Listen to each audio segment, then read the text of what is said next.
అహ్మదాబాద్‌లోని Narendra Modi stadium ఇక్కడ భారత cricket చరిత్రలో మరో అద్భుత అధ్యాయం లిఖితమైంది.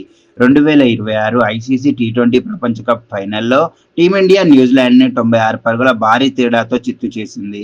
మూడోసారి ప్రపంచ ఛాంపియన్‌గా నిలిచి రికార్డులు సృష్టించింది. గత 2024 టీ20 వరల్డ్ కప్ గెలుపు జ్ఞాపకాలు ఇంకా తాజాగా ఉండగా, ఈసారి కూడా Bharat back to back title సాధించింది.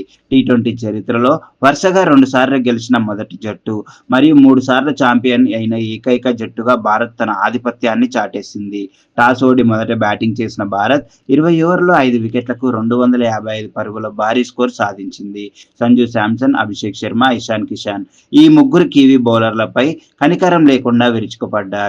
సిక్సర్ల వర్షం కురిపించి స్టేడియం మొత్తం ఉరకలేసింది. 256 పరుగుల భారీ టార్గెట్‌తో చేజ్ చేసిన న్యూజిలాండ్ ఆది నుంచే ఒత్తిడిలో పడింది. Local hero Akshar Patel, Finn Allen వంటి ప్రమాదకర బ్యాటర్‌ను అవుట్ చేసి శుభారంభం అందించాడు.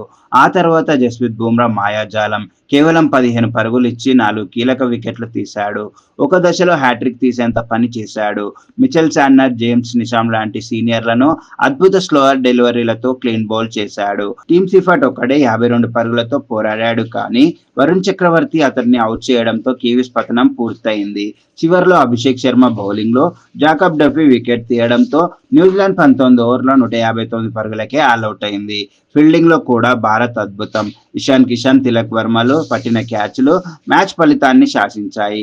ఈ విజయంతో భారత్ కేవలం టైటిల్ గెలవడమే కాదు, టీ20 ఫార్మాట్లో తామే ది బాస్ అని నిరూపించుకుంది. మ్యాచ్ ముగిసిన తర్వాత స్టేడియం బాణాసంచా వెలుగులు, అభిమానుల వందే మాతరం నినాదాలు కేరింతలతో హోరెత్తిపోయింది.